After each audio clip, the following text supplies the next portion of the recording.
Well, let's all make an argument because Tristan, you did not have a Batman and Robin scene, correct? No, I didn't.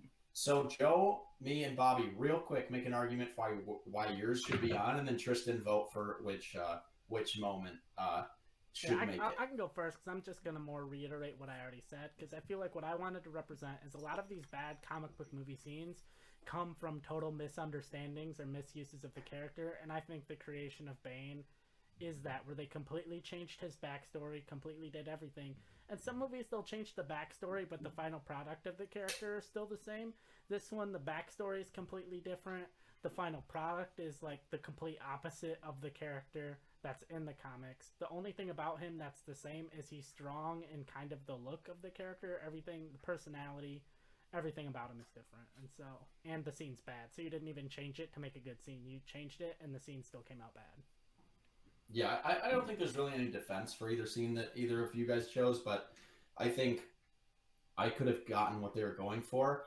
Bobby's movie, I mean, Batman and Robin is made to make toys, and having the Bat credit card is kind of an homage to that. Like, this is a goofy thing, and we're selling this to kids, and it is kind of a funny moment if you're drunk watching that. I can get some enjoyment out of it.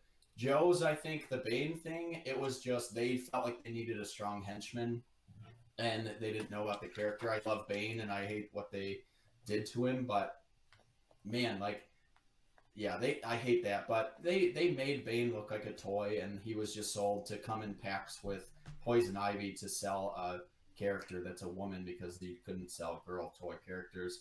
And then I think for mine is all of them getting dressed like it's supposed to be this big monumental scene in the movie of all of them coming together, and you just have these really awkward shots of their butts and their groins and their breastplates, and it's kind of the epitome of everything Joel Schumacher failed at in making the Batman movies, because the design of the characters was so bad that I think having something that dealt with the main characters and how they're actually looked, it's kind of the the personification of everything that Schumacher failed to do in that franchise and killed it for doing so. So I think mine's just a more important moment as far as bad, but they're all horrible scenes.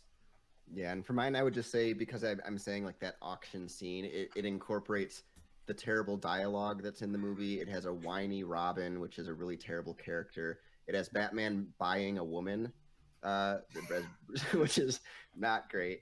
And then it also just, I think it completely, if it hadn't already jumped the shark with the credit card, where it's like, okay, well, you're just either trying to make a comedy, which they weren't, but they kind of did, or it's just like like you said, it's a thing that, they're trying to sell toys, and that kind of hits on that. So that's kind of all I would say for that, is it shows more of the problems. Is that why I went with that? Even though I think Johnny's is the more memed moment. So that is the more talked about one with the bat nipples. So I think the most mean moment too is one none of us said, with all of them awkwardly looking at each other in that circle. Yeah, and no that's just poor editing. And So Tristan, after our arguments, who do you judge? Who deserves to be on the Mount Rushmore out of these three scenes?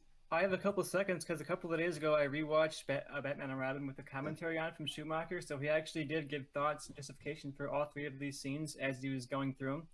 The justification for the Bane scene was that the studio wanted, like you guys said, to insert another toy character you could sell along with the other characters, but he also thought it was important to give a villain who can be a big brute force and fight alongside Poison Ivy. He's sort of like a mental force.